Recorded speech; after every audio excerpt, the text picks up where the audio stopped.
Malaysia, তাদের অবস্থাও আমাদের চেয়ে অনেক অনেক বেশি উন্নত।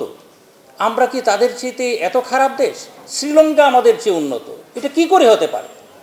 এটা কোনো অবস্থায় মেনে নেওয়া যায় না যে মিয়ানমারের মতো একটা দেশ, তাদের স্বাস্থ্যসূচক যেখানে 64। উপস্থাপকের একটা কথা দিয়ে আমার কথা শুরু করছি। উনি বলেছেন এবং যথার্থই বলেছেন যে থাইল্যান্ড তাদের স্বাস্থ্য ব্যবস্থার একটা অভূতপূর্ব উন্নতি সাধন করতে সক্ষম হয়েছে এবং এর কারণ ছিল তাদের পলিটিক্যাল কমিটমেন্ট। আমি এই কথাটাকে খুব দৃঢ়ভাবে ধারণ করি এবং বিশ্বাস করি। যে কোনো একটা রিফর্ম তখনই সম্ভব যখন পলিটিক্যাল একটা ভিশন এবং কমিটমেন্ট থাকে।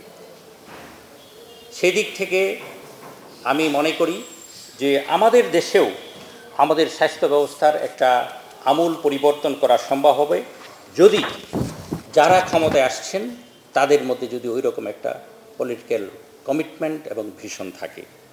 আমি উপস্থাপকের উপস্থাপনায় কয়েকটা তথ্য দেখে আমি মর্মাহত হয়েছি আমাদের দেশের অবস্থা বিবেচনায়, যে মিয়ানমারের মতো একটা দেশ, তাদের স্বাস্থ্যসূচক যেখানে 64 আর আমরা সেখানে কোথায় অবস্থান করছি? মাত্র 50-এর কোটায়।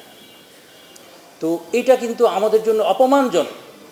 এটা হতে পারে না। আমরা 54 বছর স্বাধীনতার স্বাদ ভোগ করার পরেও যদি স্বাস্থ্যের মতো একটা মৌলিক অধিকারের এই দুরবস্থা হয়, এটা কোনো অবস্থায় মেনে নেওয়া যায় না। এই অবস্থার অবশ্যই পরিবর্তন করতে হবে। এবং আমি এটাও লক্ষ্য করেছি যে ইন্দোনেশিয়া, মালয়েশিয়া, তাদের অবস্থাও আমাদের চেয়ে অনেক অনেক বেশি উন্নত। আমরা কি তাদের চেয়েতে এত খারাপ দেশ? শ্রীলঙ্কা আমাদের চেয়ে উন্নত। এটা কি করে হতে পারে? এটা কোনো অবস্থায় মেনে নেওয়া যায় না।